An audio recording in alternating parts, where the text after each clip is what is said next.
الرحمن الرحيم اللهم صل وسلم على سيدنا محمد وعلى آل سيدنا محمد في كل لمحة ونفس بعدد كل معلوم لك. قال المصنف رحمه الله تعالى نفعنا الله به وبعلومه آمين.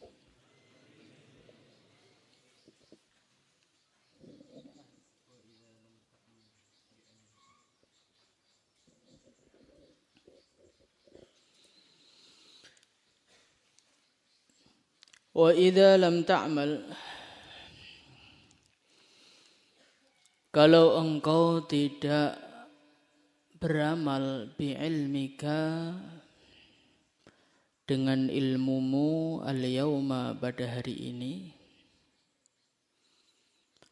walam tudarik dan engkau tidak menyusuli al-ayyama hari-hari al-madiyata yang telah lewat,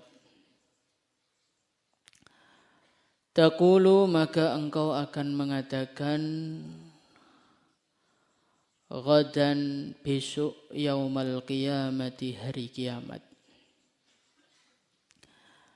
Engkau mengatakan farji'na wahai Tuhan kami, kembalikanlah kami. Na'mal kami akan beramal solihan, amal yang soleh.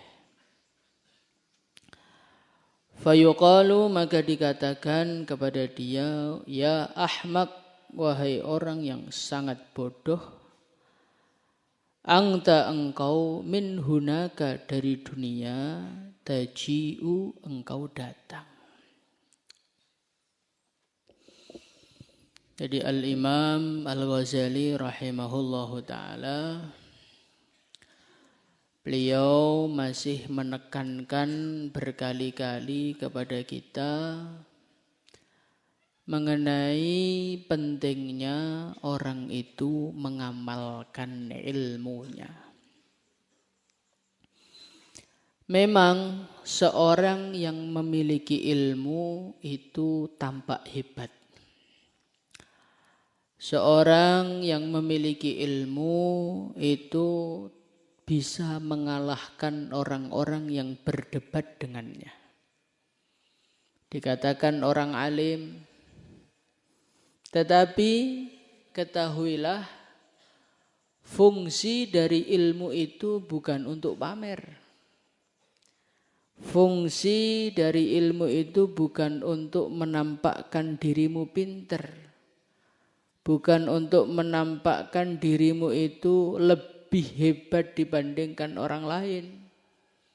Tetapi tujuan ilmu yang sebenarnya adalah supaya engkau tahu bagaimanakah caranya meridhokan Allah dengan mengamalkan apa yang dicintai Allah dan meninggalkan apa yang dibenci oleh Allah. Itu fungsi asli. Kayak pedang. Pedang itu kalau dipajang ya indah. Tetapi fungsi asli dari pedang adalah untuk memotong. Memotong musuh, memotong sapi, memotong kambing. Ketika pedang itu hanya untuk hiasan saja, maka itu akan menjadikan kerugian bagi pemiliknya. Begitu juga ketika ilmu itu hanya menjadi hiasan dalam kehidupan kita, ini akan menjadi suatu hal yang merugikan kita di dunia dan merugikan kita di akhirat. Maka Imam Ghazali menambahi keterangannya, wa idza lam ta'mal bi'ilmikal yauma walam tudarikil ayyamal madiyah, wahai manusia, kalau engkau tidak mengamalkan ilmumu hari ini, kalau engkau tidak menambal hari-harimu yang telah lewat, menambalnya dengan taubat, menambalnya dengan menangis kepada Allah, menambalnya dengan melengkapi amalan-amalan yang belum kamu kerjakan, taqulu ghadan yaumal qiyamah. Mungkin hari ini kerugiannya belum kamu rasakan. Mungkin hari ini akibatnya belum kamu rasakan. Tetapi lihatlah nanti ketika engkau sudah sampai di akhirat. Ternyata di sana yang laku bukan kepintaran. Ternyata di sana yang laku bukan banyaknya apa yang kamu baca. Di sana yang laku adalah amal soleh. Yang laku di sana itu sholatmu. Yang laku di sana itu zikirmu. Yang laku di sana itu dakwahmu. Lah ketika ilmu mengenai dakwah cuma jadi pajangan. Ilmu mengenai sholat cuma jadi pajangan. Ilmu mengenai puasa sekedar jadi pajangan. Kira-kira nanti sampai akhirat dapat pahala sholat apa tidak? Dapat pahala puasa apa tidak? Dapat pahala zakat apa tidak? Tidak dapat. Sedangkan saat itu kita sangat membutuhkan pahala sholat untuk menyelamatkan kita dari neraka Allah. Saat itu kita membutuhkan pahalanya sedekah. Saat itu kita membutuhkan pahalanya dakwah. Saat itu kita membutuhkan pahalanya zikir. Ketika na'udzubillah kita sampai akhirat enggak bawa apa-apa, terus dimasukkan ke dalam neraka. Akhirnya teriakannya ahli neraka itu apa? Akhrijna wa hum yastarihuna fiha rabbana akhrijna na'mal salihah ghairal ladzi kunna na'mal. Ketika sampai di neraka, orang-orang yang tidak amal, orang-orang yang tidak mempersiapkan akhirat, mereka berteriak, akhrijna ya Allah, keluarkanlah kami dari nerakamu. Na'mal solihah, kami berjanji pokoknya nanti keluar dari neraka mau jadi orang soleh mendadak pokoknya. Dalam ayat yang lain, farji'na na'mal solihah, kembalikanlah kami ke dunia ya Allah, kami akan amal soleh. Dulu istighosah gak pernah ikut, nanti kalau balik di dunia saya mau ikut istighosah terus. Saya gak mau dibangunkan istighosah malah balik ke kamar selatan, gak mau lagi ya Allah.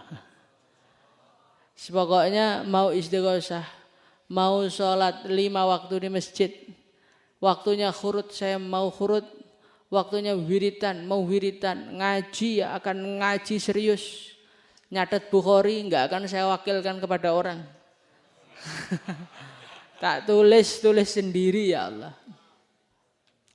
Masya Allah. Tetapi apa jawaban di sana? Bukan persetujuan kembali ke dunia, bukan. Dunia sudah tidak ada. Yauma tubaddalul ardu ghairal ard. Dunia sudah dirubah oleh Allah. Fi riwayatin malah dunia itu sudah, bumi ini dirubah jadi roti. Selesai ceritanya, mau kembali enggak bisa. Yang ada malah cacian. Awalam nu'ammirkum ma yatadhakkaru fihi man tadhakkar wa ja'akumun nadhir. Hei manusia, awalam nu'ammirkum, bukankah kamu di dunia dulu aku beri umur? Ma yatadhakkaru fihi man tadhakkar, yang mana umur yang aku berikan itu sudah cukup untuk berpikir, itu sudah bercukup. Untuk sadar itu sudah cukup. Untuk merenung itu sudah cukup. 60 tahun ku berikan kepadamu. 70 tahun ku berikan kepadamu. Apakah itu belum cukup untuk merenung? Apakah itu belum cukup untuk persiapan akhirat? Apakah itu belum cukup waktu untuk bertaubat? Sudah cukup semua. Wa ja'akumun nadhir, aku bukan hanya memberikan umur kepadamu, telah datang kepadamu nadhirun, sang pemberi peringatan. para nabi, para rasul telah datang kepadamu.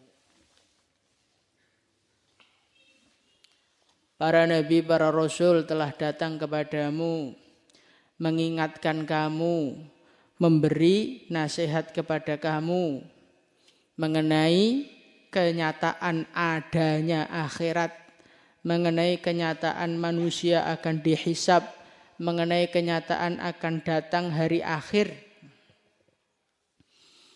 Terus kalian semua tidak percaya dengan cerita-cerita itu semua, kalian malah membohongkan, akhirnya kalian menikmati kehidupan dunia. Apa yang terjadi? Apa yang terjadi? Akhirnya kalian teriak-teriak begitu. Pengen kembali ke dunia. Dunia sudah tidak ada, yang ada sekarang nikmatilah hasil dari kecerobohanmu selama di dunia. Mau kalian seperti itu? Maka dari itu, mumpung masih diberi umur, mumpung masih diberi waktu, bangunlah akhiratmu. Membangun akhirat dengan tidak membangun di dunia ini efeknya tidak terlalu terasa. Orang tidak ikut istighosah, ya pagi masih bisa sarapan. Orang tidak sholat subuh di masjid, ya pagi masih bisa cari uang. Ya masih bisa ngopi, masih bisa ketawa-ketawa. Sehingga dia mengira enggak sholat itu enggak apa-apa. Nah, nyatanya saya masih seger-seger aja kok. Enggak tahajud enggak apa-apa. Nah, maksiat ngelihat wanita yang bukan mahramnya, bukan istri, enggak apa-apa, nyatanya enggak ada masalah. Ya, memang dunia bukan tempat pembalasan loh. Dunia itu darul imtihan, tempat ujian. Orang itu kalau sedang ujian, nggarap salah itu enggak ada efeknya kan. Memang soalnya belum dikoreksi. Begitu juga orang maksiat di dunia itu ya, kebanyakan itu akibatnya tidak langsung merasakan di dunia. Kalau ada orang maksiat kemudian kena azab, itu 1-2 sebagai pelajaran. Bukan setiap yang maksiat cash langsung enggak. Nah kalau setiap yang maksiat cash langsung ya dunia bukan darul imtihan, namanya darul jaza. Tetapi yang maksiat itu malah seger-seger, sehat-sehat. Yang ngaji, yang wiridan malah duitnya seret. Bulanannya enggak datang-datang, sekali datang langsung dipotong yayasan. Ya, tapi itulah. Memang dunia itu tempat ujian. Yang amal agama hasilnya tidak langsung cash. Yang maksiat hasilnya juga tidak langsung, akibatnya tidak langsung cash. Akibat yang sebenarnya adalah ketika hari pengadilan nanti. Cuman sayang 1000 sayang, ketika di sana orang menyesal, orang menangis, orang jungkir balik, orang mengatakan kapok, orang minta ampun, semuanya enggak ada gunanya. Orang kafir pengen keluar dari neraka, enggak bisa. Dicaci. Akhirnya orang kafir itu mereka sudah menyerah untuk minta keluar dari neraka, sudah menyerah.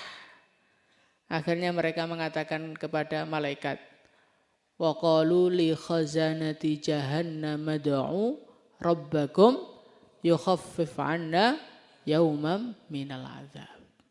Mereka datang kepada penjaga neraka, hei penjaga neraka, tolong doakan kami. Kami sudah enggak pengen keluar dari neraka, kami sudah merasa enggak akan bisa keluar dari neraka. Tapi doakan kami, yukhaffif 'anna yawman minal 'adzab. Minta kortingan siksa neraka. Enggak usah dihilangkan, yukhaffif, diringankan tok. Itu pun kami enggak minta lama, sehari tok. Jadi orang ahli neraka itu minta tolong didoakan malaikat. Kenapa? Karena mereka paham. Malaikat itu orang enggak pernah punya dosa. Doanya itu menurut mereka manjur.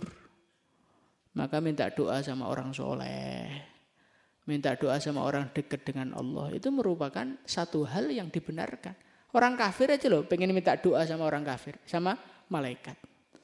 Karena mereka merasa kalau yang minta kami langsung ya jelas gak makbul. Maka kalau ada orang salafi, Ada orang minta doa. Minta doa sama makhluk. Idza sa'alta fas'alillah. Minta sama Allah langsung. Iya. Kalau kamu orang soleh minta sama Allah langsung nggak apa-apa. Anda dosanya banyak minta sama Allah sama langsung malah nggak makbul. Maka apa jawaban malaikat? Qalu awalam taku ta'tikum rusulukum bil bayyinat. Ahli neraka. Dulu pernah ada para nabi, para rasul, orang dakwah sama kamu enggak? Iya. Qalu fatu, ya wis, ngapain nyuruh-nyuruh saya? Enggak bayar kok nyuruh saya. Doa sendiri sana. Wa ma du'aul kafirina illa fi dhalal. Itulah akibatnya orang yang tidak mau serius persiapan akhirat. Maka dari itu akhirat itu harus kita persiapkan. Insyaallah ya. Bangun akhirat itu untuk kita loh. Kadang-kadang kita ini merasa mengamalkan agama terus yang untung orang lain. Saya itu di Al-Fatah tertib, ngaji serius, itu insya Allah yang untung Pak Kiai Pak. Loh, yang untung ya kita. Wa man jahada fa innama yujahidu li nafsi. Kita susah payah itu susah payahnya untuk kita. Kita tahajud ngepol itu pahalanya untuk kita, bukan untuk orang lain. Kecuali kalau kamu tukang gunjing orang ya, nanti pahalanya untuk orang lain. Kita tahajud pol ya untuk kita. Kita ngaji pol yang alim ya kita. Bukan kita ngaji terus yang alim teman kita, enggak. Kita puasa ya pahalanya kita. Sumu tasihu kita puasa yang sehat ya kita. Maka mengamalkan agama itu fahami keuntungan itu untuk saya. Bukan untuk orang lain. Bukan untuk ayah kita, bukan untuk ibu kita. Kadang-kadang orang itu, saya Pak, umpamanya bukan karena orang tua saya, males saya ngaji. Loh, kita ngaji serius itu yang untung kita loh. Kayak saya itu nerima uang 1 miliar itu umpamanya bukan karena ayah tuh nggak mau nerima. Nggak mungkin kalau dunia nggak akan mengatakan begitu. Nah kita ini masalahnya itu loh. Kita nganggap agama itu pembebanan untuk kita. Agama itu hal yang menyulitkan kita. Sehingga kita itu merasa yang untung orang lain. Tidak, agama itu yang untung kita. Maka kerjakanlah dengan seserius mungkin. Semoga dengan kita serius kita ahli surga semuanya. Al-Fatihah. Salatullah.